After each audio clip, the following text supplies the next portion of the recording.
할머니 오셨어요? 아이고, 오늘은 많이 가져오셨네. 78kg. 저울 위 숫자가 깜빡이다 멈추자 저는 지폐를 세어 할머니께 건넵니다. 할머니 손이 제 손을 스치는 순간 얼음장 같은 차가움이 전해집니다. 11월 초인데 이렇게까지 차가울 수가 있을까요? 할머니, 장갑이라도 끼세요. 괜찮아요. 늘 같은 대답입니다. 저는 김순옥입니다. 서울 변두리에서 고물상을 운영하고 있어요. 이 할머니를 안 지 10년째입니다. 비 오나 눈 오나 매일 오후 3시 정각에 나타나시는데 단 하루도 빠진 적이 없습니다. 할머니가 돈을 받아 낡은 지갑에 넣으십니다. 가죽이 벗겨지고 테이프 자국이 곳곳에 남은 지갑인데 20년은 좋게 된 것 같습니다. 그 안에 얼마나 모이셨을까요? 10년이면 대충 계산해도 800만 원은 될 텐데요. 하지만 저는 몰랐습니다. 할머니 집 마루 밑에 23억이 숨겨져 있다는 걸. 그리고 50년 된 일기장 50건이 차곡차곡 쌓여 있다는 걸. 비밀에 쌓여 있지만 엄청난 반전과 감동의 결말이 기다리고 있는 이 이야기가 이제 시작됩니다. 어제 할머니가 오지 않았습니다. 10년 만에 처음입니다. 시계를 보며 기다렸어요. 3시 10분이 지나고 3시 30분이 지나고 4시가 되어도 할머니는 나타나지 않았습니다. 오늘도 마찬가지였어요. 그래서 지금 저는 할머니 집 문 앞에 서 있습니다.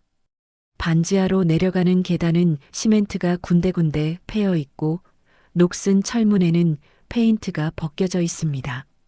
문 옆에는 손수레가 한쪽으로 기울어진 채 쓰러져 있는데 바퀴 하나가 떨어져 나간 채였어요. 할머니, 문을 두드리자 철문에 손마디가 부딪히는 소리가 좁은 계단에 울려 퍼집니다. 뚱뚱뚱. 대답이 없습니다. 할머니, 계세요? 이번엔 손바닥 전체로 두드립니다. 더 세게요. 쿵쿵쿵. 손바닥이 얼얼해집니다. 안에서 바람 새는 소리 같은 신음이 희미하게 들립니다. 문손잡이를 잡고 돌리자 덜컹거리는 소리와 함께 문이 열립니다. 잠그지 않으셨나 봅니다. 문이 안쪽으로 밀리며 삐걱 소리를 냅니다. 곰팡이 냄새가 코를 찌릅니다. 오래된 종이 냄새와 습기 찬 공기가 섞여서 목구멍까지 따갑게 만듭니다. 그리고 저는 그 자리에서 얼어붙습니다. 폐지. 바닥부터 천장까지 온 집안이 폐지로 가득 차 있습니다.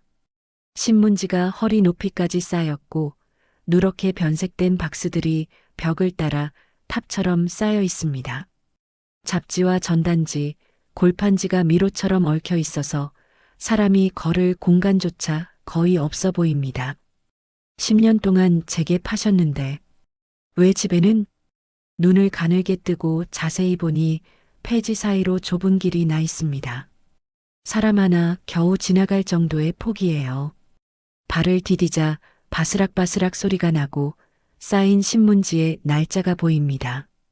1995년 3월 12일자 조선일보, 2003년 7월 23일자 동아일보. 날짜별로 차곡차곡 정리되어 있네요. 길을 따라 조심스럽게 걸어갑니다. 양옆으로 폐지가 어깨 높이까지 쌓여 있어서 마치 종이 터널 속을 지나가는 기분입니다. 앞쪽에 작은 방문이 반쯤 열린 채 보입니다. 할머니. 안을 들여다보니 할머니가 바닥에 쓰러져 계십니다. 옆으로 누운 채 한쪽 팔이 몸 아래 깔려 있어요. 달려가서 무릎을 꿇고 앉아 할머니 어깨를 잡습니다. 할머니. 할머니가 천천히 눈을 뜨시는데 동공이 풀려 있습니다. 저를 보는 것 같으면서도 초점이 어딘가 다른 곳에 가 있어요. 순옥 씨. 목소리가 낙엽 부스러지는 소리보다도 작습니다. 119 부를게요. 금방 와요. 순옥 씨. 부탁이. 할머니 손이 제 손목을 잡으려 하는데 손가락이 떨립니다. 힘이 제대로 안 들어가는지 제 손목을 스치기만 하네요. 제가 할머니 손을 잡아드리니 얼음장보다 차갑고 손가락 끝이 퍼렇게 질려 있습니다. 제 딸이 혹시 저를 찾으러 오면 지금은 말씀하지 마세요. 힘 아껴야 해요. 여기 주소 알려주세요. 한 단어 말씀하실 때마다 숨을 헐떡이십니다. 폐지 줍는 할머니, 집이라고. 할머니 볼을 따라 뭔가 흘러내립니다. 주름골 사이로 천천히 흘러서 턱까지, 목까지 내려가 낡은 저고리 깃에 스며듭니다. 그리고 할머니는 다시 눈을 감으십니다. 휴대폰을 꺼내는데 손이 떨려서 버튼을 2번이나 잘못 누릅니다. 119 통화 버튼을 누릅니다. 여보세요. 사람이 쓰러졌어요. 의식이 희미하고 호흡이 약해요. 네, 반지하입니다. 주소는 말하면서도 눈은 방안을 훑습니다. 그때 시선이 한 곳에 멈춥니다. 할머니가 쓰러져 계신 곳 바로 옆 마루판 하나가 다른 것들과 다릅니다. 색깔이 더 밝고 나무결도 덜 달아 있어서 최근에 갈아 낀 것처럼 보입니다. 10분 안에 도착합니다. 통화가 끊깁니다. 10분. 마루판 가장자리에 손가락이 들어갈 만한 작은 틈이 보입니다. 손가락을 집어넣고 들어 올리자 아래 공간이 드러나는데 어둡습니다. 휴대폰 플래시를 켜니 낡은 나무 상자 하나가 먼지를 뒤집어 쓴 채 놓여 있습니다. 양손으로 상자를 꺼내려니 생각보다 훨씬 무겁습니다. 팔에 힘을 주고 들어 올려 바닥에 내려놓고 뚜껑을 엽니다.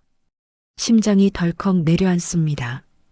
두툼한 봉투들이 차곡차곡 쌓여 있습니다. 하나, 둘, 셋, 15개나 됩니다. 각 봉투마다 빨간 볼펜으로 쓴 글씨가 보이는데요. 2천만 원. 봉투 하나를 집어들어 보니 묵직합니다. 열어보니 10,000원권 지폐가 다발로 묶여 빼곡하게 들어 있습니다. 3억? 폐지를 주우시던 할머니 집에서요. 손이 떨립니다. 봉투들을 옆으로 치우자 그 밑에 서류 봉투가 보입니다. 꺼내서 여니 토지 등기부등본입니다. 강남구 어딘가의 주소. 대지 300평? 현재 시세로 계산하면 최소 20억은 될 것 같습니다. 그 밑에는 낡은 공책들이 있습니다. 아니, 일기장들이네요. 표지가 누렇게 변색된 일기장들이 차곡차곡 쌓여 있는데 세어보니 50건이 넘습니다. 맨 위 일기장을 집어들어 표지를 보니 파란 볼펜으로 쓴 날짜가 보입니다. 1974년 5월 11일 마이너스 1975년 5월 10일. 펼쳐보니 줄도 그어지지 않은 공책에 또박또박 쓴 글씨가 보입니다. 한 글자 한 글자 정성스럽게 쓴 흔적이 역력합니다. 수진아, 오늘 너를 보냈어. 엄마 품에 안아보지도 못하고. 미안해. 정말 미안해. 다음 페이지를 넘깁니다. 1974년 5월 12일. 수진아, 넌 지금 어디에 있니? 비행기를 탔니? 무서웠니? 엄마가 옆에 없어서 많이 울었니? 엄마는 여기서 매일 너를 생각해. 또 넘깁니다. 1974년 5월 13일. 수진아, 오늘 비가 왔어. 빗방울이 창문을 두드렸어. 너도 비를 맞았을까? 누가 우산을 씌워줬을까? 엄마가 해주고 싶었는데. 쉰권 50년. 하루도 빠짐없이. 밖에서 사이렌 소리가 들리며 점점 가까워집니다. 삐뽀삐뽀. 상자를 다시 마루 밑에 넣고 마루판을 덮습니다. 하지만 일기장 한 권만은 재킷 안주머니에 조심스럽게 넣습니다. 이 비밀을 저는 반드시 풀어야 합니다. 구급차가 좁은 골목을 빠져나가며 사이렌이 귓가를 찢을 듯 울립니다. 삐뽀삐뽀삐뽀. 할머니는 들것에 누워 있고 산소 마스크가 얼굴을 반쯤 덮고 있습니다. 투명한 플라스틱 너머로 파랗게 질린 입술이 보입니다. 구급대원이 혈압계를 할머니 팔뚝에 감고 공기를 주입합니다. 치익치익. 압력이 올라갑니다. 혈압 80에 50, 맥박 미약. 다른 구급대원이 링거를 준비하며 바늘로 핏줄을 찾습니다. 한번 찔러보는데 핏줄이 들어가지 않습니다. 다시 시도하고 또 다시 시도합니다. 세 번째 끝에 바늘이 들어가고 투명한 링거액이 줄을 타고 흐르기 시작합니다. 할머니 입술이 미세하게 움직입니다. 수진아. 산소 마스크 안쪽에 하얀 김이 흐릿하게 서립니다. 수진아. 미안해. 저는 할머니 손을 잡습니다. 얼음장보다 차갑고 손톱 밑이 퍼렇게 질려 있습니다. 이 손을 놓치면 안 돼. 두 손으로 감싸주며 제 체온을 전하려는 듯이 꽉 잡습니다. 응급실 입구에서 구급차가 멈추자 자동문이 열리며 차가운 소독약 냄새가 확 밀려옵니다. 간호사들이 달려오고 들것이 복도를 가로질러 안쪽으로 들어갑니다. 보호자분은 여기서 대기하세요. 간호사가 제 팔을 잡습니다. 빨간 불이 켜집니다. 수술 중 문이 닫힙니다. 복도 플라스틱 의자에 앉으니 딱딱하고 차갑습니다. 등받이에 기대자 온몸에서 힘이 빠집니다. 재킷 안주머니에서 일기장을 꺼내 다시 펼칩니다. 1974년 6월 23일. 수진아, 오늘 엄마는 퇴원했어. 정신병원이라는 곳이었어. 사람들은 엄마를 미쳤다고 했어. 미친년이 애를 낳았대. 제정신이 아니래. 하지만 엄마는 안다. 엄마는 미친 게 아니었어. 그냥 아팠던 거야. 너를 보내서 너무 아팠던 거야. 페이지를 넘깁니다. 1975년 1월 1일. 새해가 밝았어, 수진아. 너는 지금 미국에 있겠지. 새해 첫날이 너한테도 왔을까? 아니면 아직 12월 31일일까? 시차라는 게 있다고 하더라. 엄마는 잘 모르겠어. 하지만 이것만은 알아. 시간이 아무리 흘러도 엄마 마음은 한 번도 변한 적 없다는 거. 1980년 5월 3일. 수진아, 오늘은 내 생일이야. 6살이 됐구나. 엄마는 케이크를 샀어. 작은 케이크. 1,000원짜리. 초를 6개 꽂았어. 성냥으로 불을 붙였어. 혼자 생일 축하 노래를 불렀어. 생일 축하합니다. 생일 축하합니다. 사랑하는 우리 수진이 생일 축하합니다. 목이 메었어. 노래를 끝까지 부를 수가 없었어. 케이크를 한 입 베어 물었어. 달았어. 하지만 뭔가 짠맛도 났어. 나중에 알았어. 케이크 위에 뭔가 떨어졌더라. 손가락으로 글씨를 따라가며 읽습니다.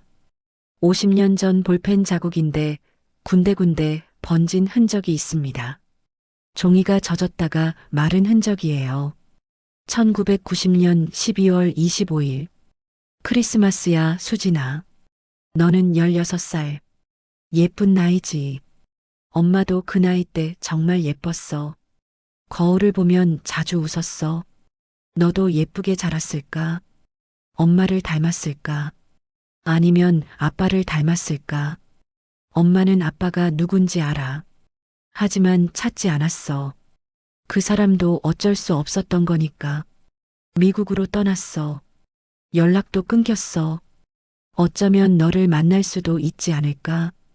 같은 나라에 있으니까. 길을 가다가 우연히. 어머, 이 아이 왜 이렇게 나를 닮았지? 그런 기적 같은 일이. 하지만 미국은 넓다고 하더라. 한국의 100배래. 그럼 만날 확률도 100분의 1이겠지. 계속 넘기며 읽습니다.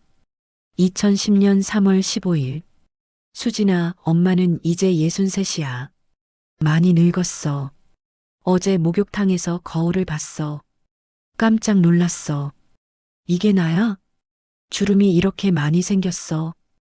허리도 많이 굽었어. 손등에 반점도 생겼어. 하지만 괜찮아. 엄마는 매일 너를 위해 살아. 너를 기다리며 살아. 그게 엄마한테 희망이야. 오늘도 폐지를 주었어. 사람들이 쳐다봐. 저 할머니 왜 저래? 돈도 없나 봐. 불쌍하게. 괜찮아. 그렇게 보이게 하려고 그러는 거니까. 이유는 나중에 말해줄게. 내가 오면 2024년 11월 1일. 수진아, 엄마 이제 78살이야. 많이 늙었지. 얼마나 더 기다릴 수 있을까? 가끔 무서워. 내가 오기 전에 엄마가 죽으면 어떡하지? 그럼 평생 못 만나는 거잖아. 하지만 포기 안 해. 끝까지 기다릴 거야. 매일 오후 3시에 폐지를 주우러 나가. 혹시 내가 그때 찾아올지 모르니까. 항상 같은 시간, 같은 장소에 있을 거야. 그래야 너를 놓치지 않을 테니까. 꼭 와, 수진아. 엄마가 여기 있어. 항상 여기 있어. 마지막 페이지입니다. 일기장을 덮고 가슴에 안습니다. 복도 끝에서 의사가 나옵니다. 초록색 수술복을 입고 마스크를 턱에 걸친 채 저를 향해 걸어옵니다. 보호자분이세요? 자리에서 일어섭니다. 네.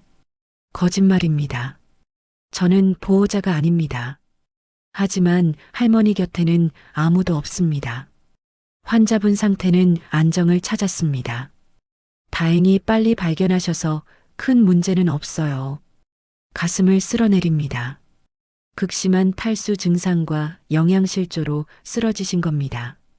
며칠 동안 제대로 식사를 못 하신 것 같은데 혹시 아시는 거 있으세요? 고개를 젓습니다. 혼자 사세요? 네.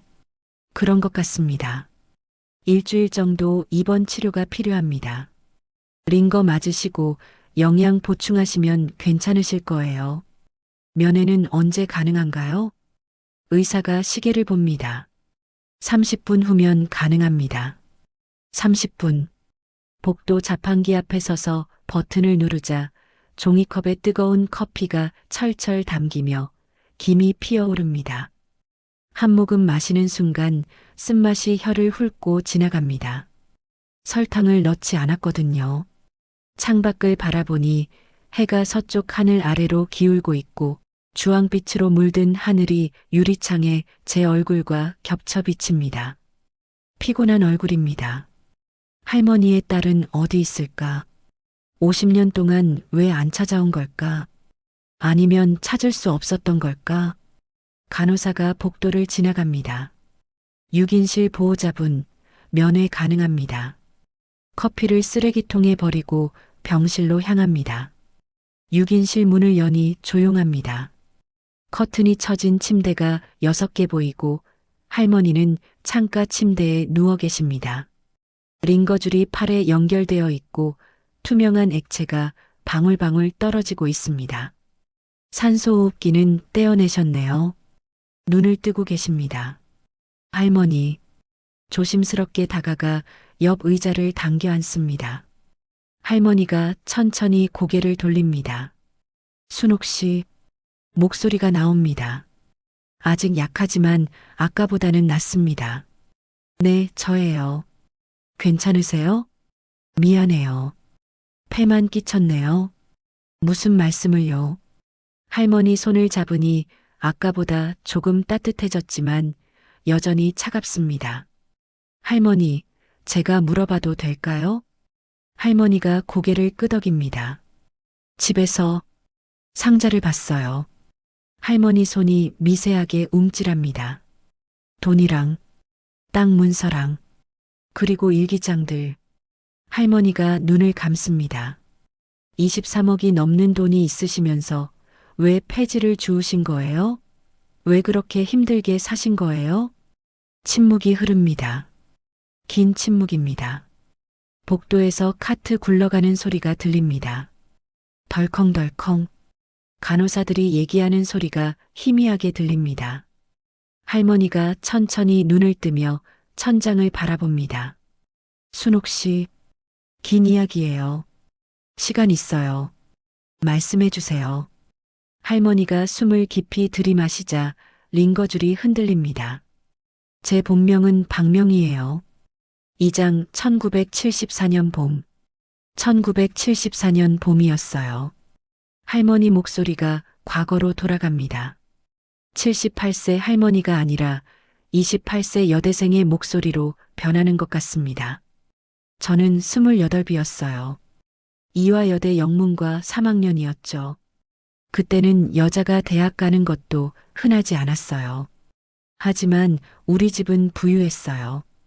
아버지는 무역업을 하셨는데 일본하고 미국하고 거래하셨죠. 어머니는 경주 최씨 명문가 출신이셨고요. 저는 외동딸이었어요. 할머니가 눈을 감으며 계속 이어갑니다. 강남에 살았어요. 지금처럼 빌딩이 많지 않았죠. 한옥들이 있었는데 우리 집은 정원이 있는 큰 한옥이었어요. 연못도 있었고 정자도 있었어요. 하인이 셋이었고요. 모자란 게 없었어요. 좋은 옷 입고 좋은 음식 먹고 좋은 학교 다니고 친구들이 부러워했어요. 명희야, 너는 참 복받았다. 그렇게들 말했어요. 할머니 입가에 미소가 스칩니다. 아주 희미하게. 그해 3월 학교 도서관에서 한 남자를 만났어요. 같은 과 2학년 선배였죠. 키가 크고 안경을 썼는데 책을 읽고 있었어요. 제가 지나가다가 책을 떨어뜨렸는데 그 사람이 주워줬어요. 괜찮으세요? 목소리가 좋았어요. 네, 감사합니다. 그렇게 시작됐어요. 할머니가 눈을 뜹니다. 매일 도서관에서 만났어요.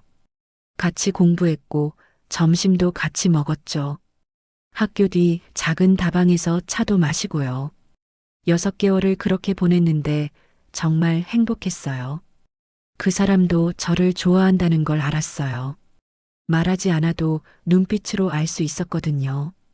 할머니 목소리가 부드러워집니다. 그해 가을, 그 사람이 미국 유학을 가게 됐어요. 하버드 대학교 경제학 박사과정 장학금을 받았대요. 떠나기 전날 밤 우리는 남산에 올랐어요. 서울 야경을 보면서 앞으로의 이야기를 했죠. 2년 후에 돌아올게요. 그때 결혼해요. 그 사람이 그렇게 말했어요. 저는 고개를 끄덕였어요. 할머니가 눈을 감습니다. 그날 밤 우리는 실수를 했어요. 아니, 사랑이었어요. 하지만 그 시절엔 큰 실수였죠. 다음 날 그 사람은 미국으로 떠났어요. 공항에서 손을 흔들었어요. 기다릴게요. 제가 그렇게 말했어요. 꼭 돌아올게요. 그 사람도 그렇게 대답했어요. 할머니 손이 이불을 움켜쥡니다. 한 달이 지났어요. 생리가 안 왔어요. 처음엔 스트레스 때문인 줄 알았어요. 하지만 2달째도 안 왔어요. 입덧이 시작됐어요. 아침마다 토했어요. 병원에 갔어요. 의사가 말했어요. 임신 8주입니다. 그 순간 세상이 무너지는 것 같았어요. 저는 할머니 손을 더 꽉 잡아드립니다. 편지를 썼어요. 미국으로 보냈어요. 저 임신했어요. 어떡하죠? 돌아와 주세요. 답장을 기다렸어요. 1주일, 2주일, 한 달. 답장이 없었어요. 또 편지를 썼어요. 제발 답장 주세요. 저 혼자서는 어떻게 할 수가 없어요. 또 기다렸어요.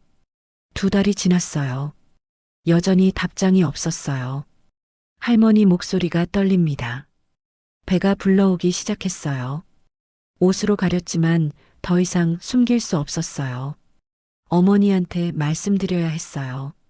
어느 날 저녁 식사 후에 말씀드렸어요. 어머니, 제가 임신했어요. 어머니가 젓가락을 떨어뜨렸어요. 딸그랑. 금속 소리가 식당에 울려 퍼졌어요. 할머니가 눈을 뜹니다. 어머니는 소리를 지르셨어요. 뭐라고? 임신? 미혼모, 우리 집안에 그런 치욕은 있을 수 없다. 아버지는 아무 말씀도 안 하셨어요. 그냥 자리에서 일어나 방으로 가셨어요. 어머니는 계속 소리를 지르셨어요. 누구 아이냐? 그 남자는 어디 있느냐? 저는 말씀드렸어요. 미국에 유학 갔어요. 편지를 보냈는데 답장이 없어요. 어머니가 웃으셨어요. 비웃는 웃음이었어요. 그 남자는 도망간 거다. 너를 버린 거야. 할머니가 숨을 깊이 들이마십니다. 그날 밤 어머니는 결정을 내리셨어요. 시골로 내려가. 아무도 모르는 곳에서 아이를 낳아. 그리고 입양을 보내. 저는 울면서 애원했어요. 안 돼요. 제가 키울게요. 제발이요. 하지만 어머니는 단호하셨어요. 내가 뭘로 키우느냐. 대학도 안 나왔고 돈도 없고 결혼도 안 했는데 그 아이가 평생 사생아로 살게 할 거냐. 저는 아무 말도 할 수 없었어요. 할머니 손에서 힘이 빠집니다. 일주일 후 어머니는 저를 차에 태우셨어요. 강원도 산골 작은 마을의 산부인과였어요. 단층 건물이었는데 페인트가 벗겨진 낡은 건물이었어요. 의사는 60대 할아버지였고요. 어머니가 의사한테 뭔가 말씀하시는 게 들렸어요. 5개월 있으면 애를 낳을 겁니다. 그때까지 여기 있게 해주세요. 돈은 넉넉히 드릴게요. 의사가 고개를 끄덕였어요. 할머니가 천장을 응시합니다. 그렇게 5개월을 거기서 지냈어요. 작은 방 하나. 창문도 작았어요. 밖에는 산만 보였어요. 혼자였어요. 어머니는 한 달에 한 번씩만 오셨어요. 음식을 가져다 주시고 돈을 주시고 가셨어요. 말씀은 별로 안 하셨어요. 건강은? 네. 불편한 거 없어? 없어요. 그게 전부였어요. 할머니 눈가가 붉어집니다. 저는 매일 배에 대고 말했어요. 미안해. 엄마가 너를 지켜주지 못해서 미안해. 하지만 엄마는 너를 사랑해. 정말 사랑해. 배가 점점 불러왔어요. 아기가 움직이는 게 느껴졌어요. 발로 차는 것도 느껴졌어요. 신기했어요. 뱃속에 생명이 있다는 게. 할머니 목소리가 갈라집니다. 5월 3일 밤이었어요. 진통이 왔어요. 배가 조이는 것처럼 아팠어요. 의사를 불렀어요. 진통이 계속됐어요. 10분에 한 번, 5분에 한 번, 1분에 한 번. 12시간 동안 계속됐어요. 다음 날 새벽 3시 아기가 나왔어요. 의사가 말했어요. 딸입니다. 2.8kg. 그리고 울음소리가 들렸어요. 할머니 입술이 떨립니다. 제 딸이 우는 소리였어요. 너무 듣고 싶었던 소리였어요. 저는 손을 뻗었어요. 아기 좀 안아보게 해주세요. 하지만 간호사가 아기를 데려갔어요. 안 돼요. 어머님 말씀이 아기를 보여주지 말라고 하셨어요. 저는 소리쳤어요. 제발요. 한 번만이라도. 하지만 간호사는 아기를 안고 방을 나갔어요. 문이 닫혔어요. 할머니 뺨을 따라 뭔가 흘러내립니다. 그게 끝이었어요. 저는 제 딸을 단 한 번도 안아보지 못했어요. 얼굴도 제대로 보지 못했어요. 그저 울음소리만 들었을 뿐이에요. 응애, 응애. 그 소리가 점점 멀어졌어요. 복도 끝으로, 그리고 들리지 않게 됐어요. 저도 모르게 고개를 숙입니다. 다음 날 어머니가 오셨어요. 아기는 다른 방에 있다. 일주일 후에 미국으로 보낼 거다. 좋은 집으로 간다. 의사 부부래. 잘 키워줄 거다. 저는 울면서 말했어요. 제가 키울게요. 제발이요. 어머니가 고개를 저으셨어요. 안 돼. 이미 결정됐어. 내가 할 수 있는 건 이름을 지어주는 것뿐이야. 저는 생각했어요. 이름. 적어도 이름이라도. 할머니가 저를 바라봅니다. 박수진, 맑을수 보배진. 맑고 귀한 보배라는 뜻이에요. 제가 딸한테 해줄 수 있는 유일한 것이었어요. 출생신고를 했어요. 박수진, 1974년 5월 3일생. 어머니 박명희. 그게 전부였어요. 할머니 목소리가 거의 들리지 않을 정도로 작아집니다. 일주일 후 수진이가 떠났어요. 제가 병원 창문으로 봤어요. 간호사가 작은 아기를 안고 차에 태웠어요. 하얀 담요로 쌓여 있었어요. 차가 출발했어요. 저는 창문에 손을 댔어요. 유리가 차갑고 그 너머로 차가 점점 작아졌어요. 그리고 보이지 않게 됐어요. 할머니가 말을 멈춥니다. 숨을 고르십니다. 링거액이 방울방울 떨어집니다. 저는 할머니 손을 두 손으로 감싸줍니다. 할머니 손이 조금씩 따뜻해지고 있습니다. 그 후로 저는 무너졌어요. 할머니가 다시 말을 이어갑니다. 정신병원에 입원했어요. 산후우울증. 아니, 제가 미쳐버린 거였어요. 매일 같은 악몽을 꿨어요. 아기 울음소리가 들렸어요. 응애, 응애. 그런데 제가 달려가도 아기가 보이지 않았어요. 소리만 들렸어요. 저는 비명을 질렀어요. 간호사들이 달려왔어요. 주사를 놓았어요. 잠이 들었어요. 깨어나면 또 같은 악몽. 할머니가 눈을 감습니다. 밥을 안 먹었어요. 말을 안 했어요. 그냥 창밖만 바라봤어요. 수진아, 너 지금 어디 있니? 비행기 탔니? 무서웠니? 엄마가 옆에 없어서 울었니? 그런 생각만 했어요. 의사가 왔어요. 약을 줬어요. 이거 드세요. 나아질 거예요. 약을 먹었어요. 머리가 멍해졌어요. 하지만 수진이 생각은 사라지지 않았어요. 할머니가 눈을 뜹니다. 1년이 지났어요. 의사가 말했어요. 많이 좋아지셨습니다. 퇴원하셔도 될 것 같습니다. 사실은 좋아진 게 아니었어요. 그냥 겉으로 괜찮은 척 했을 뿐이에요. 퇴원하고 싶었거든요. 그 병원에서 하루라도 빨리 나가고 싶었어요. 할머니가 숨을 내쉽니다. 1975년 5월 퇴원했어요. 부모님 댁으로 돌아갔어요. 하지만 견딜 수가 없었어요. 어머니 시선, 아버지 침묵, 하인들 수군거림. 쯧쯧, 아가씨가 애를 낳았대. 미혼모래. 집안 망신이지. 모든 게 저를 질식시켰어요. 할머니 손에 힘이 들어갑니다. 6개월 후 가출했어요. 집을 나왔어요. 부모님과 연락을 끊었어요. 혼자 작은 방을 얻었어요. 반지하였어요. 지금 제가 사는 그 집이에요.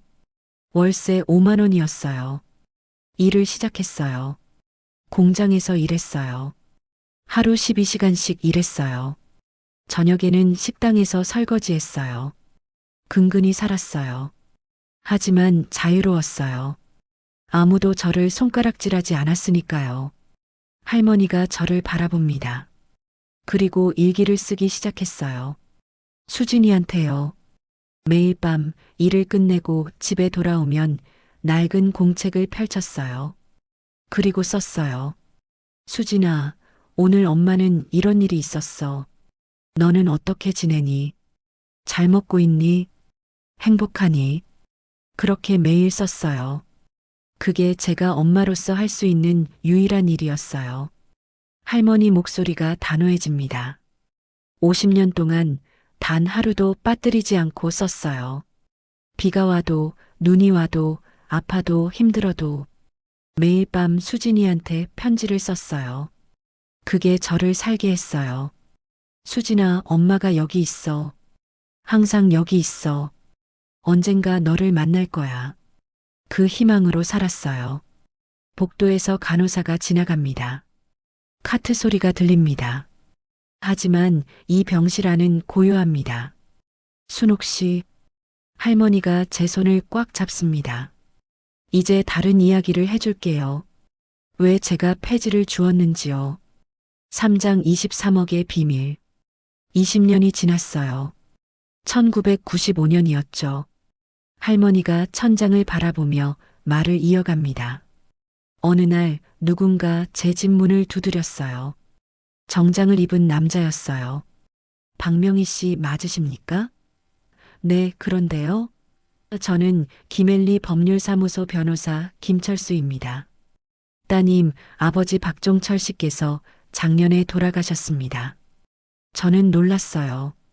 아버지가 돌아가셨다니. 하지만 장례식에는 가지 않았어요. 20년 동안 연락을 끊고 살았는데 이제 와서 갈 수가 없었어요. 할머니가 눈을 감습니다. 변호사가 계속 말했어요. 유산이 있습니다. 강남에 토지가 있고 예금도 있습니다. 박명희 씨가 유일한 상속인입니다. 저는 믿을 수가 없었어요. 저는 20년 동안 연락도 안 했는데요. 변호사가 말했어요. 그래도 법적 상속인입니다. 서류에 사인해 주세요. 할머니가 눈을 뜹니다. 하지만 그게 끝이 아니었어요. 1년 후 어머니도 돌아가셨어요. 같은 변호사가 또 찾아왔어요. 어머님 유산도 있습니다. 예금이 좀 있습니다. 전부 합치니 강남 토지가 300평, 예금이 3억 2천. 그때만 해도 강남 땅이 비싸지 않았어요. 평당 300만 원 정도, 9억 정도였어요. 합쳐서 12억 정도였죠. 저는 숨을 삼킵니다. 하지만 상속받자마자 친척들이 나타났어요. 할머니 목소리가 차가워집니다. 30년 동안 연락 한 번 없던 사람들이었어요. 사촌들, 육촌들, 친척이라는 사람들. 박진수라는 조카가 제일 먼저 왔어요. 고모, 그동안 어떻게 지내셨어요? 저는 냉정하게 대답했어요. 30년 동안 연락 없다가 왜 왔어? 그 사람이 웃었어요. 어색한 웃음이었어요. 가족인데 연락을 해야죠. 그나저나 유산 상속받으셨다면서요? 할머니가 고개를 젓습니다. 그때 알았어요. 돈 때문에 온 거라는 걸. 박진수가 말했어요. 고모, 우리가 사업 좀 합시다. 제가 아이디어가 있어요. 돈만 있으면 대박 날 거예요. 저는 거절했어요. 관심 없어. 하지만 그 사람은 포기하지 않았어요. 매주 찾아왔어요. 고모, 생각해 보세요.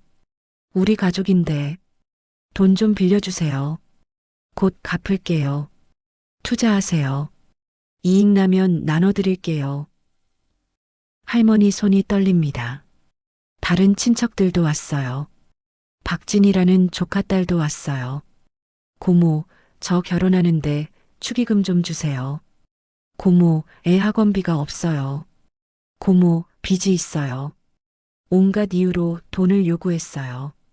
저는 다 거절했어요. 그러자 그 사람들은 법적으로 대응하기 시작했어요. 할머니가 눈을 감습니다. 소송을 걸었어요. 박명희는 정신병 이력이 있다. 무능력자다. 재산을 관리할 수 없다. 법원이 후견인을 지정해야 한다. 2년 동안 법정 싸움을 했어요. 저는 병원에서 정신감정을 받았어요. 의사들이 여러 가지 질문을 했어요. 결과가 나왔어요. 환자는 정상적인 판단 능력을 가지고 있음. 결국 제가 이겼어요. 할머니가 눈을 뜹니다. 하지만 친척들은 포기하지 않았어요.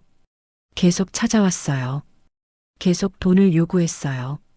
저는 지쳤어요. 그리고 두려웠어요. 할머니가 저를 똑바로 바라봅니다. 그때 깨달았어요. 만약 수진이가 저를 찾아온다면 이 사람들도 수진이한테 달라붙을 거라는 거요. 너 엄마 재산 얼마나 되는지 아니?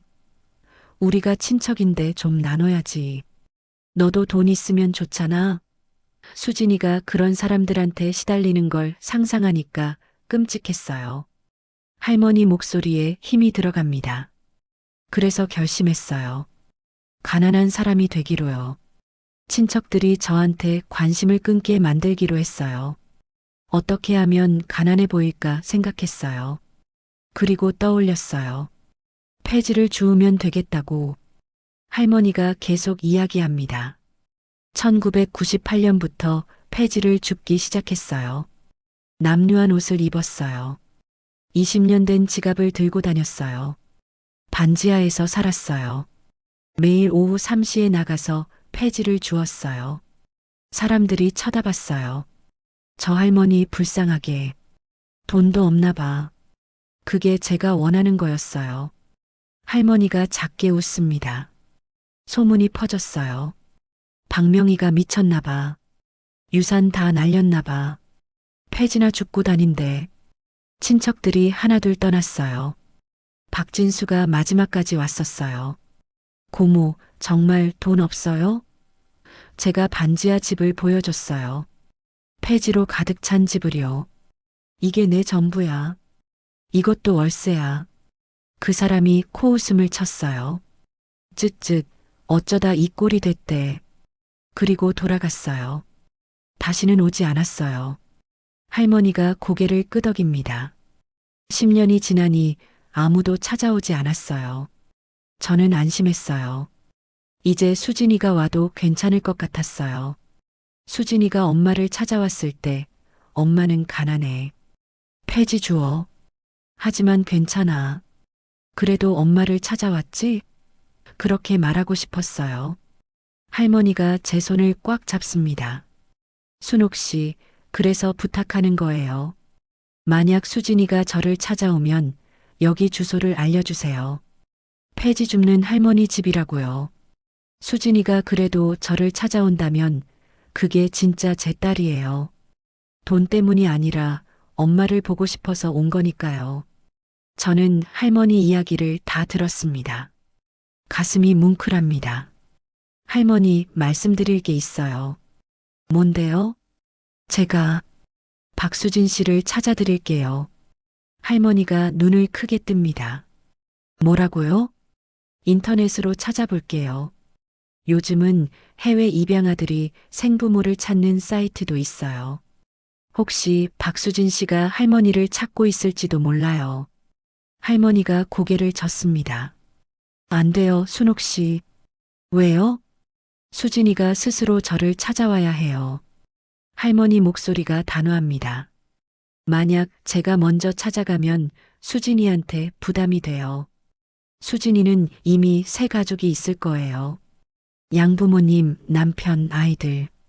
잘 살고 있을 거예요. 엄마라는 사람이 갑자기 나타나면 수진이 인생이 흔들릴 수 있어요. 할머니가 제 손을 잡습니다. 그리고 수진이가 준비가 안 됐을 수도 있어요. 엄마를 만나고 싶다는 마음이 생기려면 시간이 필요해요. 제가 먼저 나타나서 그 시간을 빼앗으면 안 돼요. 수진이가 원할 때, 수진이가 준비됐을 때, 수진이가 찾아오면 되는 거예요. 할머니 눈빛이 부드러워집니다. 제 보고 싶은 마음보다 수진이 행복이 더 중요해요. 그게 진짜 사랑이에요. 그게 엄마예요. 저는 더 이상 말할 수 없습니다. 할머니의 사랑이 얼마나 깊은지 알 수 있습니다. 알겠어요, 할머니. 할머니 뜻대로 할게요. 고마워요, 순옥 씨. 할머니가 미소 짓습니다. 하지만 한 가지는 약속해 줄래요? 뭔데요? 제가 죽으면 그때는 수진이를 찾아주세요. 상자를 전해주세요. 일기장들도요. 그리고 말해주세요. 엄마가 50년 동안 매일 너를 생각했어. 엄마가 정말 너를 사랑했어. 그렇게 말해주세요. 할머니 목소리가 떨립니다. 네, 할머니. 약속할게요. 저는 할머니 손을 두 손으로 감싸줍니다. 하지만 마음속으로 다짐합니다. 할머니가 살아계실 때 박수진 씨를 찾아드리겠어. 할머니가 직접 딸을 만나게 해드리겠어. 일주일이 지났습니다. 할머니는 병원에서 퇴원하셨어요. 건강을 많이 회복하셨습니다. 저는 매일 할머니 집에 들렀어요. 아침에 가게 문을 열기 전에 한 번, 저녁에 가게 문을 닫고 또 한 번, 할머니를 위해 밥을 해드리고, 약을 챙겨드리고, 이야기를 나눴어요. 할머니는 다시 폐지를 주우러 나가기 시작하셨어요. 제가 말렸지만 고집을 부리셨습니다. 순옥 씨, 저는 움직여야 건강해요. 그리고 매일 오후 3시에 같은 장소에 있어야 해요. 혹시 수진이가 그때 찾아올지 모르니까요. 저는 더 이상 말릴 수 없었어요. 하지만 밤마다 저는 컴퓨터 앞에 앉았습니다. 검색창에 해외 임양 생부모 찾기를 쳤어요. 수많은 사이트가 나왔습니다. 입양 기관들, 입양인 모임들, 생부모 찾기 프로그램들. 하나씩 클릭했습니다. 게시판마다 절박한 글들이 가득했어요. 1980년 서울에서 태어나 미국으로 입양된 여아를 찾습니다. 생모님, 저를 기억하시나요? 1975년 3월 부산에서 태어났습니다. 한국에 있는 제 뿌리를 찾고 싶습니다. 가슴이 아팠습니다. 이렇게 많은 사람들이 생부모를 찾고 있구나. 1974년 입양으로 검색했습니다. 수십 개의 글이 나왔어요. 하나씩 읽어 내려갔습니다. 어떤 사람은 생부모를 찾았다고 했어요. 감동적인 재회 이야기들. 어떤 사람은 아직도 찾는 중이었어요. 30년, 40년째. 어떤 사람은 포기했다고 했어요. 어쩌면 부모님은 저를 기억하지 못할지도. 그러다 한 게시판을 발견했습니다. G, O, A, L 글로벌 오버시즈 어다프티즈 링크. 한국에서 해외로 입양된 사람들의 모임이었어요. 생부모 찾기 섹션을 클릭했습니다. 스크롤을 내렸어요. 하나, 둘, 셋. 50번째 글쯤 됐을 때 손이 멈췄습니다. 1974년 5월 서울에서 미국으로 입양된 여아를 찾습니다. 글쓴이 제니퍼 박. 등록일 2024년 1월 15일. 심장이 쿵쿵 뛰기 시작했어요. 글을 클릭했습니다. 안녕하세요. 저는 제니퍼 박입니다. 한국 이름은 모릅니다. 1974년 5월 3일 서울에서 태어났습니다. 태어난 지 일주일 후 미국으로 입양됐습니다. 양부모님은 뉴욕에 사시는 좋은 분들이셨습니다. 저를 사랑으로 키워주셨습니다. 하지만 저는 늘 궁금했습니다. 제 생부모가 누구인지, 왜 저를 입양 보냈는지. 작년에 양어머니가 돌아가셨습니다. 그때 결심했습니다. 이제는 알아야겠다고. 지난 1월 한국에 왔습니다. 입양 기관을 찾아갔습니다. 제 입양 기록을 확인했습니다. 생모 이름 박명희, 생년월일 1947년 추정, 출생지 서울, 한국 이름 박수진. 그게 전부였습니다. 기관에서는 더 이상의 정보가 없다고 했습니다. 박명희라는 이름으로 검색했지만 흔한 이름이라 찾을 수 없었습니다. 1년 동안 한국에 머물며 찾았습니다. 여러 기관을 방문했습니다. 광고도 냈습니다. 하지만 아무 소식이 없었습니다. 이제 미국으로 돌아가려고 합니다. 혹시 박명희 1947년생 나는 이름의 생모님을 아시는 분이 계시면 연락 주시기 바랍니다. 저는 그저 한 번만이라도 만나고 싶습니다. 왜 저를 보냈는지 듣고 싶습니다. 원망하려는 게 아닙니다. 그저 알고 싶습니다. 연락처 JPARK2024GMAIL. 감사합니다. 화면을 뚫어져라 바라봤어요. 박명희, 1947년생, 1974년 5월 3일. 박수진, 일주일 후 입양. 모두 일치했습니다. 손이 떨렸어요. 마우스를 움직여 답글 쓰기를 클릭했습니다. 하지만 손가락이 키보드 위에서 멈췄어요. 할머니께서 말씀하셨잖아요. 수진이가 스스로 찾아와야 해요. 하지만 지금 박수진 씨가 찾고 있잖아요. 1년 동안이나 찾았대요. 그리고 이제 미국으로 돌아간대요. 이대로 보내면 안 돼요. 50년을 기다린 할머니와 1년을 찾은 딸이 엇갈리면 안 돼요. 손가락을 키보드 위에 올렸습니다. 천천히 타이핑하기 시작했어요. 제니퍼 박님께 안녕하세요. 저는 김순옥이라고 합니다. 서울에서 고물상을 운영하고 있습니다. 우연히 이 글을 보게 됐습니다.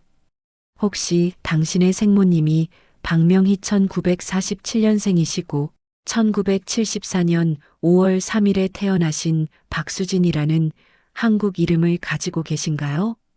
만약 그렇다면 제가 그분을 알고 있습니다. 그분은 50년 동안 당신을 기다리고 계십니다. 연락 주시면 자세히 말씀드리겠습니다. 김순옥 10-XXXX-XXXX. 보내기를 눌렀습니다. 이메일이 전송됐어요. 이제 기다리는 일만 남았습니다. 하루가 지났습니다. 답장이 없었어요. 이틀, 여전히 없었습니다. 사흘, 아무 연락이 없었어요. 저는 하루에 10번씩 이메일을 확인했습니다. 출근길에, 점심시간에, 저녁에, 자기 전에. 하지만 받은 편지함은 비어 있었어요.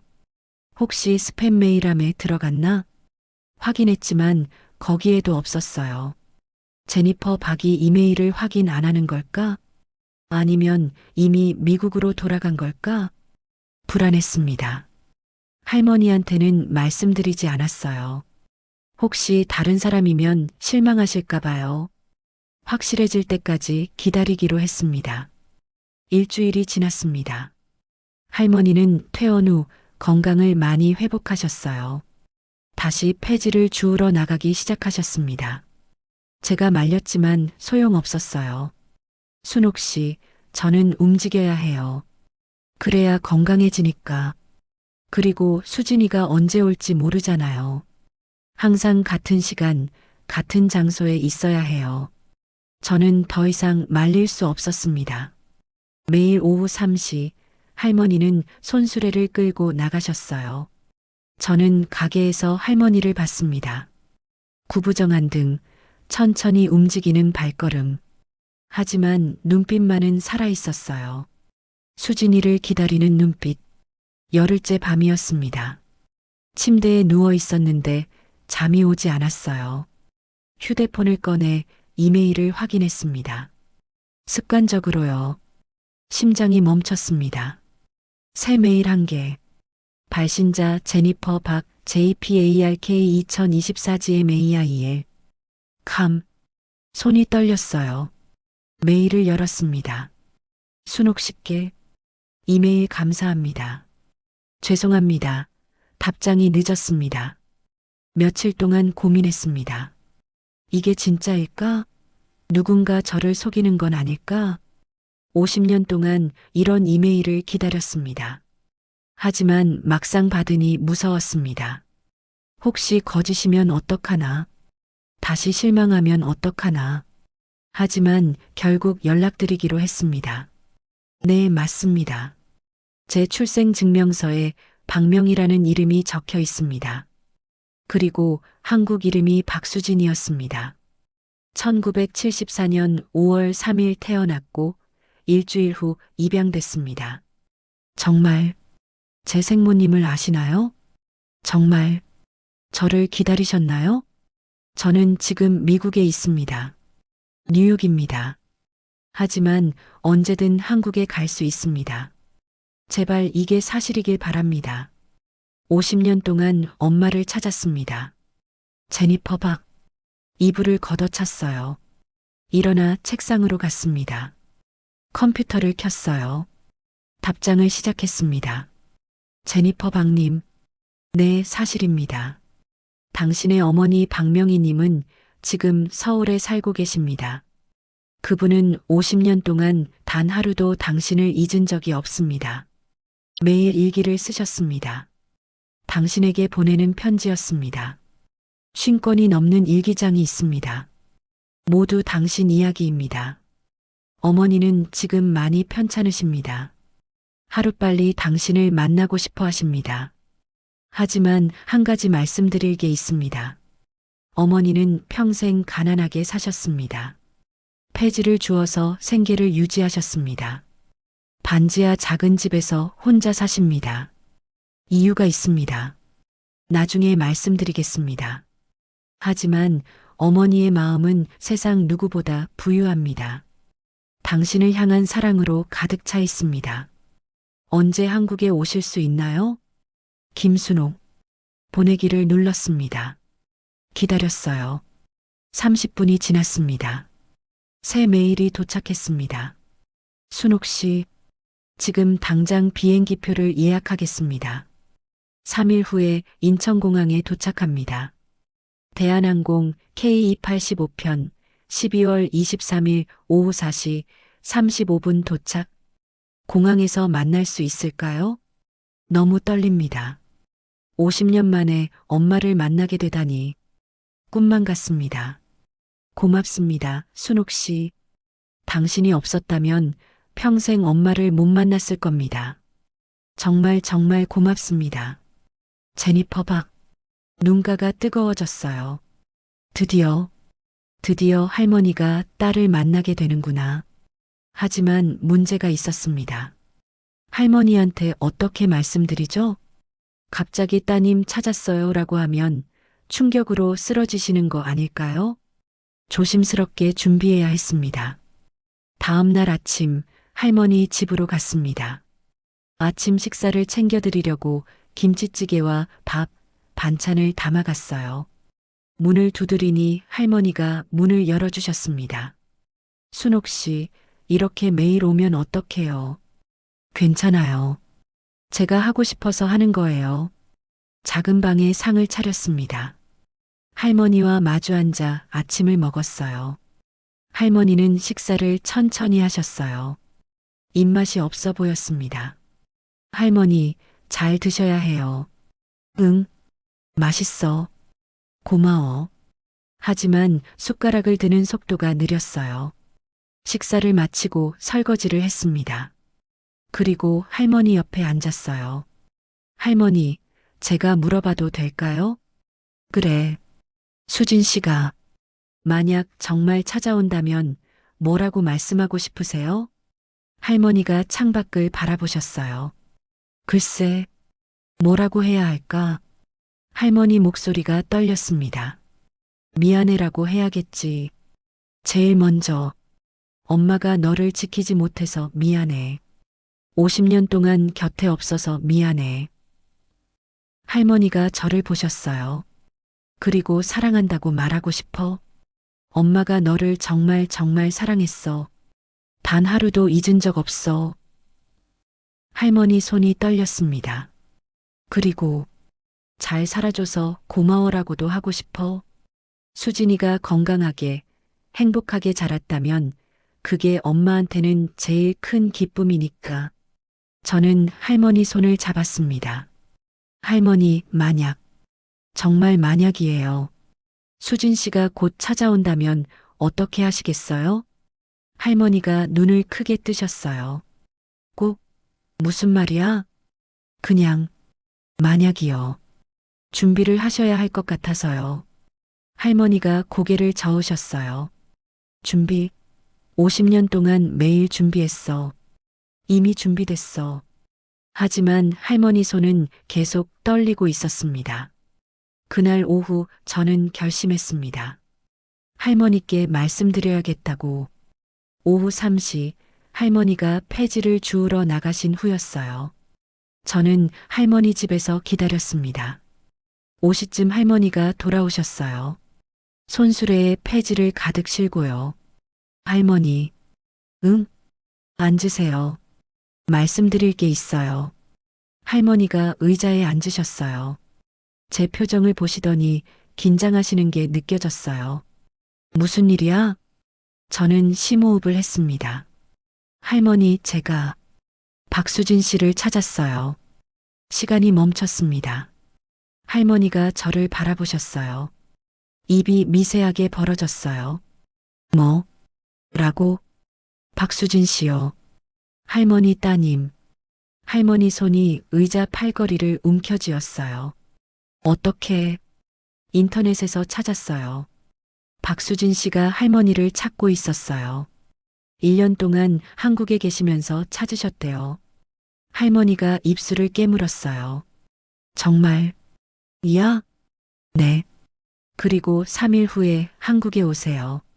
할머니가 그 자리에 주저앉으려 하셨어요. 제가 얼른 부축했습니다. 할머니, 순옥 씨, 이게 꿈이야? 아니에요. 현실이에요. 박수진 씨, 아니, 제니퍼 박이라고 하세요. 50년 만에 할머니를 만나러 오세요. 할머니 뺨을 따라 뭔가 흘러내렸습니다. 내 딸이 나를 찾아온다고? 네. 할머니가 두 손으로 얼굴을 가렸어요. 어깨가 흔들렸습니다. 저도 모르게 할머니를 안았어요. 할머니도 저를 안았습니다. 둘이 그렇게 한참 있었어요. 한참 후 할머니가 진정하셨습니다. 순옥 씨, 고마워. 정말 고마워. 아니에요. 제가 할 일을 한 것뿐이에요. 할머니가 주변을 둘러보셨어요. 집을 청소해야 해. 수진이가 오는데 이렇게 더러우면 안 돼. 제가 도와드릴게요. 그날부터 우리는 집을 청소하기 시작했습니다. 폐지를 치웠어요. 50년 동안 모은 폐지들. 할머니는 처음엔 주저하셨어요. 이거 다 의미가 있는데. 할머니, 이제 제니퍼 밖에서 오시잖아요. 진짜 엄마를 보러 오시는 거예요. 폐지는 필요 없어요. 할머니가 고개를 끄덕이셨어요.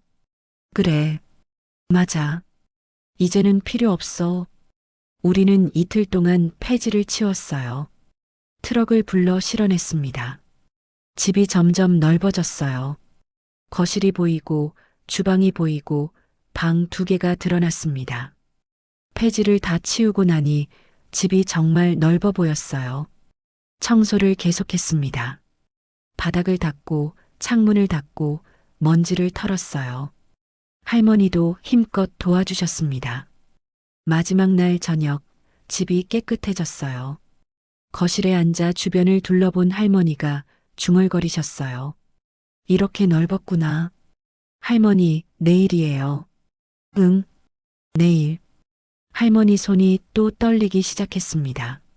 순옥 씨, 나 무서워. 왜요? 수진이가 날 보면 실망하면 어떡하지? 엄마가 이렇게 늙었어? 하면서. 그럴 리 없어요. 아니야. 나도 거울 봐.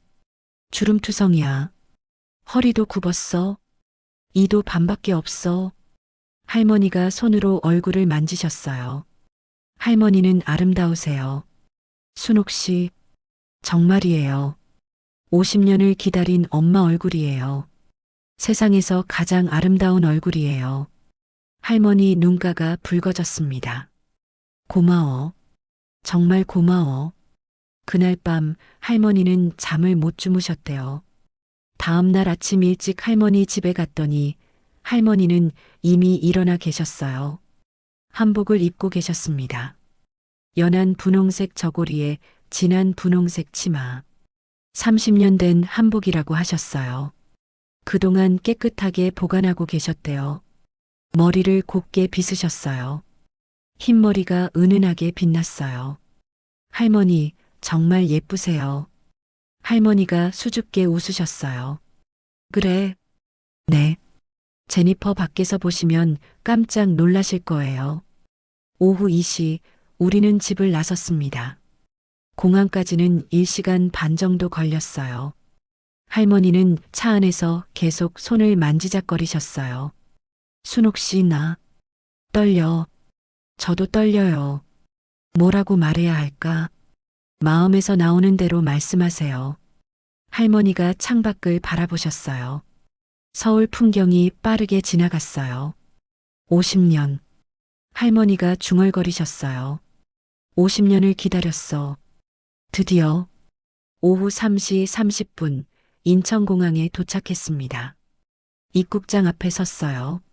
사람들이 붐볐습니다. 여행 가방을 끄는 사람들, 마중 나온 사람들, 택시 기사들. 전광판을 봤어요. K285편, 뉴욕발, 도착 예정 -435pm. 할머니가 벤치에 앉으셨어요. 다리에 힘이 없으신 것 같았어요. 할머니, 괜찮으세요? 응, 그냥 떨려서. 저도 옆에 앉았습니다. 시간이 느리게 흘렀어요. 4시 10분, 4시 20분, 4시 35분. 전광판이 바뀌었어요. K285편, 도착 완료. 할머니가 벌떡 일어나셨어요. 왔어? 네, 도착했어요. 이제 입국 심사하고 나오시면 30분 정도 걸릴 거예요. 할머니가 입국장 문을 뚫어져라 바라보셨어요. 승객들이 나오기 시작했습니다. 1명, 2명, 10명. 할머니는 한 사람 한 사람 얼굴을 뚫어져라 보셨어요. 저 사람. 아니야. 저 사람도 아니고. 20분이 지났습니다. 승객들이 계속 나왔어요. 할머니 표정이 점점 어두워졌어요. 혹시 안 온 거 아니야? 아니에요, 할머니. 조금만 더 기다려요. 그때였습니다. 입국장 문이 열리고 한 여자가 나왔어요. 50대 중반쯤 되어 보였어요. 동양인이었습니다. 검은 머리에 흰머리가 섞여 있었어요. 캐리어를 끌고 있었고 손에 종이를 들고 있었어요. 종이에 한글로 쓰여 있었습니다. 김순옥.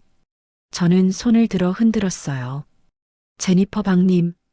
그 여자가 저를 봤어요. 달려왔어요. 순옥 씨? 네. 우리는 포옹했습니다. 제니퍼 박의 몸이 떨리고 있었어요. 정말 오셨네요. 제니퍼 박이 저에게서 떨어졌어요. 그리고 주변을 둘러봤어요. 어머니는. 제가 뒤를 가리켰어요. 제니퍼 박이 그쪽을 봤어요. 할머니가 서 있었습니다. 연한 분홍색 한복을 입고 두 손을 모은 채 떨리는 눈으로 제니퍼 박을 바라보고 계셨어요. 두 사람의 시선이 마주쳤습니다. 세상이 멈췄습니다. 30초가 흘렀습니다. 아무도 말하지 않았어요. 주변 사람들이 지나갔어요. 안내 방송이 들렸어요. 하지만 이 두 사람 세계에는 소리가 없었어요. 할머니 입술이 움직였어요. 숲? 목소리가 나오지 않았어요. 50년 동안 연습했는데도 제니퍼 박이 한 걸음 다가왔어요. 그리고 멈췄어요. 가방에서 뭔가 꺼냈어요. 낡은 사진이었어요. 출생증명서에 붙어 있던 사진. 젊은 할머니 사진. 이 사람이. 제니퍼 박 목소리도 떨렸어요. 제 엄마. 맞나요? 할머니가 고개를 끄덕이셨어요. 한 번, 두 번, 엄마. 그 한마디. 할머니 다리에 힘이 풀렸어요. 무릎이 꺾였어요. 제가 얼른 붙잡으려 했지만 제니퍼 박이 더 빨랐어요. 달려와서 할머니를 안았어요. 처음, 50년 만에 첫 포옹. 할머니 손이 천천히 올라갔어요. 제니퍼 박의 등에 닿았어요. 아기 다루듯 조심스럽게 쓰다듬었어요. 따뜻하구나. 할머니가 속삭였어요. 수진이가 이렇게 따뜻하구나. 딸의 체온. 50년 그리워한 온기. 제니퍼 박이 할머니를 더 꽉 안았어요. 엄마, 엄마. 계속 불렀어요. 50년 동안 한 번도 불러보지 못한 이름. 할머니도 제니퍼 박을 안았어요. 수진아, 내 딸. 수진아. 두 사람은 그렇게 서 있었어요. 주변 사람들이 멈춰 섰어요. 쳐다봤어요. 어떤 사람은 휴대폰을 꺼냈어요. 어떤 사람은 고개를 돌렸어요. 어떤 사람은 눈가를 훔쳤어요. 저도 그랬어요. 눈가가 뜨거웠어요. 5분이 지났습니다. 10분이 지났습니다. 아무도 말하지 않았어요. 그저 안고 있었어요. 50년의 그리움이 그 포옹 안에 모두 담겼어요. 한참 후 제니퍼 박이 할머니에게서 조금 떨어졌어요. 할머니 얼굴을 자세히 봤어요. 손으로 할머니 뺨을 쓰다듬었어요. 정말 엄마세요? 그래, 엄마야. 50년 동안 저를, 그래, 매일 너를 생각했어. 제니퍼 박 어깨가 흔들렸어요. 왜 저를 보내셨어요? 왜요? 목소리에 50년 응어리가 담겼어요. 할머니가 제니퍼 박 손을 잡았어요. 미안해. 엄마가 선택한 게 아니야. 엄마도 어쩔 수 없었어. 하지만 나중에 다 말해줄게. 지금은 그냥 너를 보고 싶어.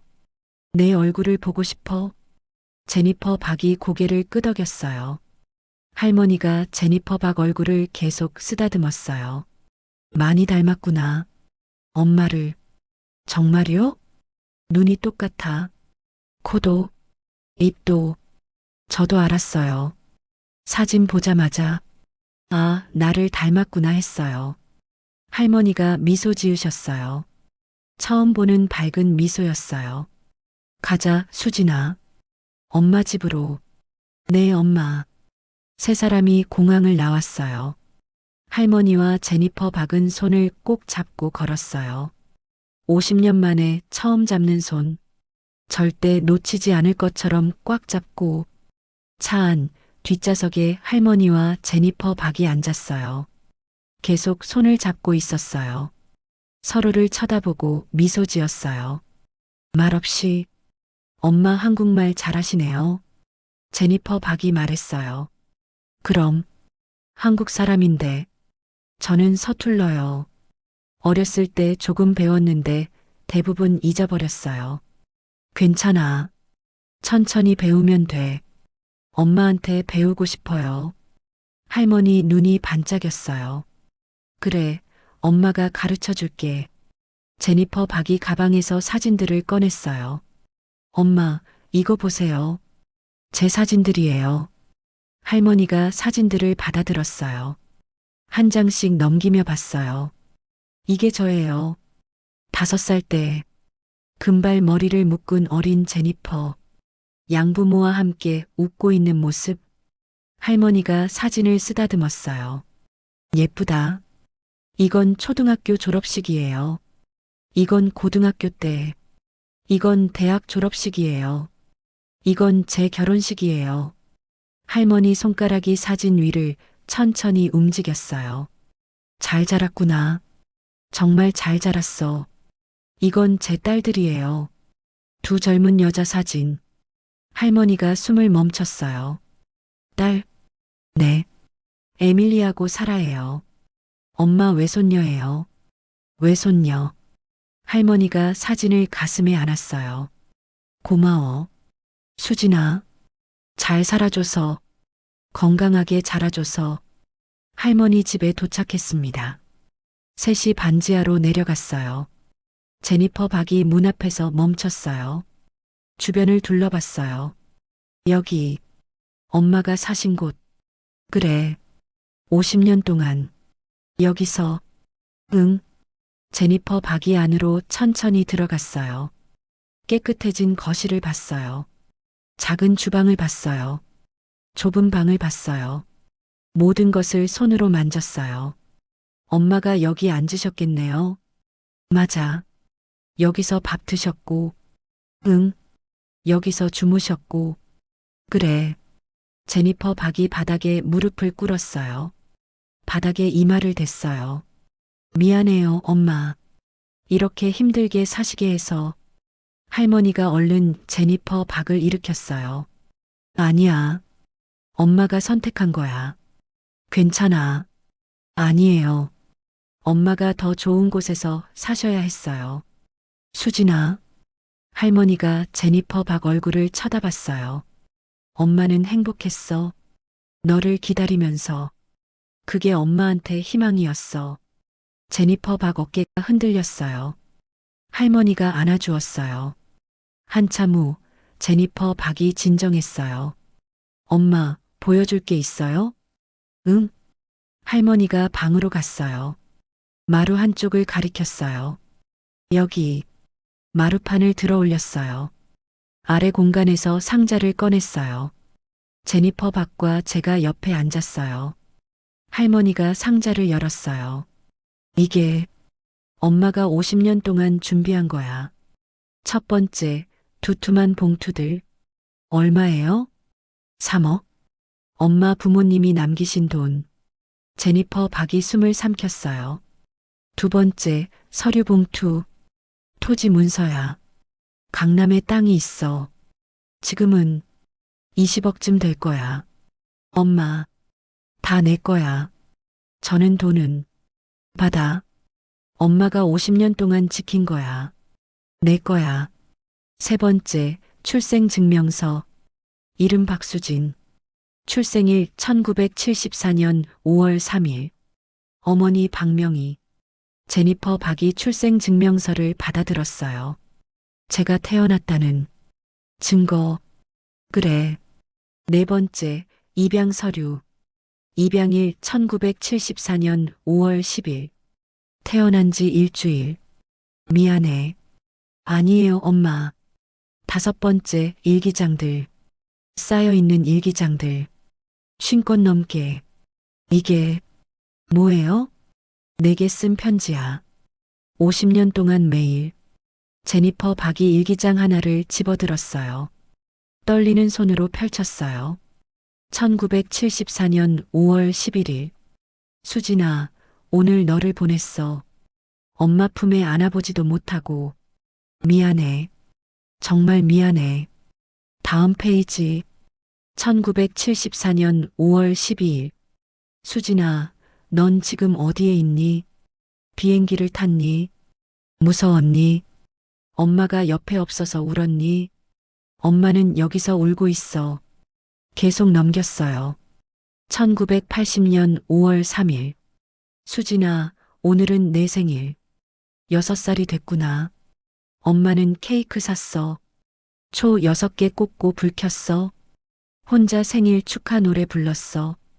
2000년 1월 1일. 새 천년이 밝았어. 수진아. 너는 26. 결혼했을까? 아이 있을까? 행복할까?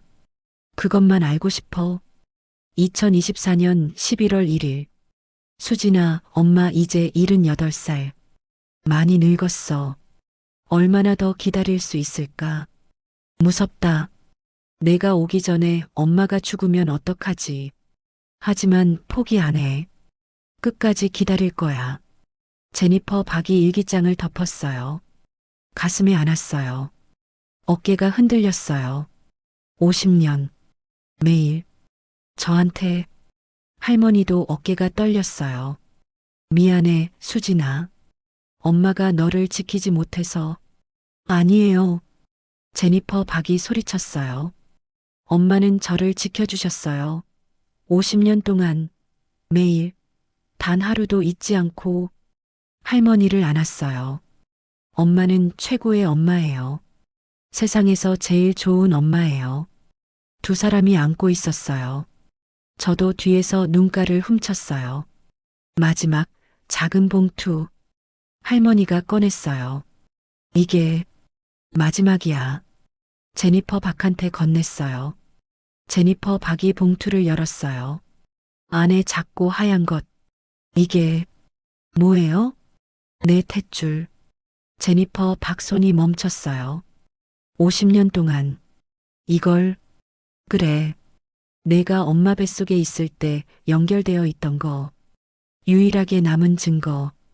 제니퍼 박이 탯줄을 쳐다봤어요. 그리고 할머니를 안았어요. 사랑해요, 엄마. 정말 정말 사랑해요. 엄마도 사랑해, 수진아. 세상에서 제일. 그날 밤 셋이 함께 저녁을 먹었어요. 할머니가 요리했습니다. 된장찌개, 김치찌개, 계란말이 나물. 제니퍼 박이 한 숟가락 떠서 입에 넣고 눈을 감았어요. 맛있어요. 정말? 네. 엄마 음식 정말 맛있어요. 할머니가 계속 제니퍼 밥그릇에 반찬을 올려주었어요. 많이 먹어. 네, 엄마. 이것도 먹어봐. 네. 식사 후 세 사람은 거실에 앉았어요. 할머니와 제니퍼 박은 손을 잡고 있었어요. 말없이 서로를 바라봤어요. 엄마, 이제 저랑 미국에 가요. 제니퍼 박이 말했어요. 뉴욕에 집이 있어요. 넓어요. 엄마 방도 있어요. 우리 같이 살아요. 할머니가 고개를 저었어요. 아니야. 엄마는 여기 있을게. 왜요? 여기가 엄마 집이야. 50년 동안 살았어. 그리고 너를 기다렸던 곳이야. 제니퍼 박이 할머니 손을 더 꽉 잡았어요. 그럼 제가 자주 올게요. 한 달에 한 번. 아니, 한 달에 두 번. 할머니가 미소 지었어요. 그래. 그게 좋겠다. 약속해요, 엄마. 응. 약속? 두 사람은 그렇게 밤늦게까지 앉아 있었어요. 50년을 기다린 시간을 이제 함께 채워가기 시작했어요.